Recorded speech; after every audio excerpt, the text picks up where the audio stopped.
and jump into the NBA. The NBA preview for the Houston Rockets. The Houston Rockets, fresh off of a trade of Kevin Porter Jr., who had some off court issues and everything like that. Even though his girlfriend came out and said that he didn't do anything or whatever it was, it doesn't matter. The report was already put out, and the report was put in a position in a state to where she was it was a nasty situation that happened. So even if she says that it's untrue, everything like that, that's the story that they're running with. That's the story that the public has, and that's the story that the public is going to stick with because they don't believe you anymore. That's the whole thing. And so now this young man's career is a little wrecked now because of people not being able to tell the truth or people exaggerating the situation. But all in all, though, do you deserve to be in the NBA acting like that? That's the biggest question that I have. Probably not. So Houston did do themselves a favor. Houston went ahead and got rid of the bullshit. It's just that simple. You know what I mean? Guys have to put their NBA careers before their egos. I don't care who it is. You know what I mean? I don't care how young you are. You've decided to go to the NBA. You've decided to be a part of the league, so you have to be a part of the rules. You're not bigger than the league. That's what the biggest problem with the NBA is today, is that a lot of these young guys think that they're bigger than the league because they were some high school phenom or they were some guy who was really good in college.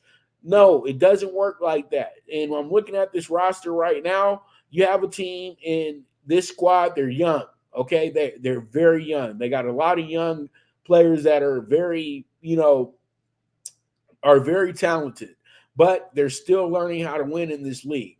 Now they do have some pretty good young guns, and a guy like an Alper Sagan. Sagan is a very good player. The kid is really good. He was drafted in 2021, and he's became developed into one of the better low post players in the league. He's a great rebounder. He's a great low post scorer. But the guy that excites me the most on this team is Jabari Smith. Jabari Smith is 6'11". Kid went to Auburn. He was the absolute truth at Auburn.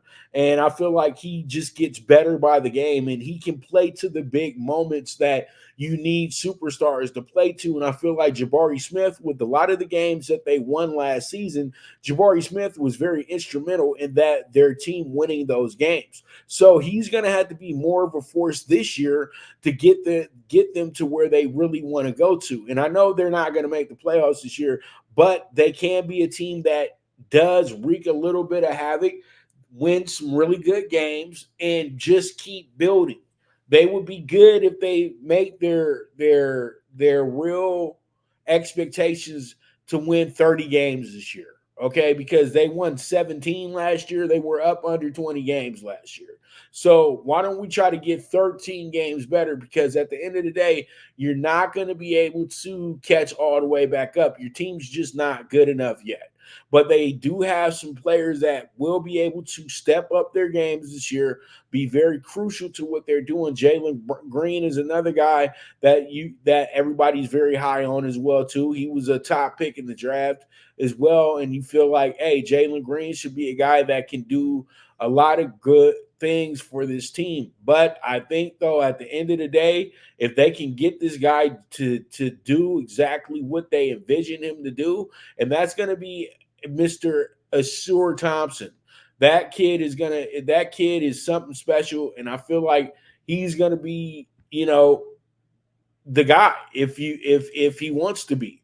And pretty much their team is set up in the fashion to where, this is gonna be what they are. This is what they're gonna be. You know what I mean? And I just truly feel that, when you get that type of a group here, you can do a lot of things. And I see that Ryan Cunningham, Bland, oh, sorry, Ryan Hollins, all these Ryans I grew up with in Pasadena, but Ryan Hollins did grow up with me in Pasadena as well too. But Ryan Hollins does the color commentary for the Rockets, and he's very excited about what they're about to be capable of doing this year as well too. So that's exciting. You know what I mean? When you think about it.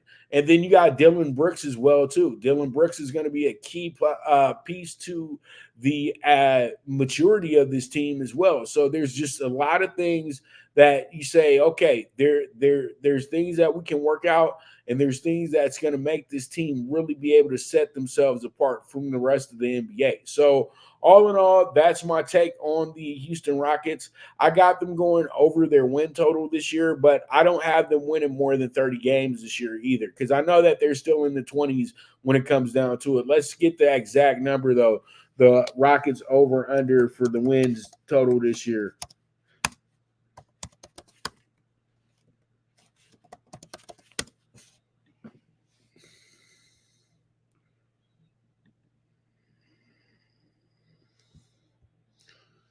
And the Rockets will come in at, oh, the Rockets do have it at 31 and a half games. So I think that they can win 30 games. So actually, I got them going. So I would probably say under 31 and a half is the best bet. I think that's the best bet that you can make on the Rockets right now. But if they go over that threshold, that's going to be amazing for this team. And you'll really, really be like, well, they deserve it, because when you're really trying to build to be a great team, you deserve the best things in the NBA. Now, let's go ahead and move forward. Let's jump into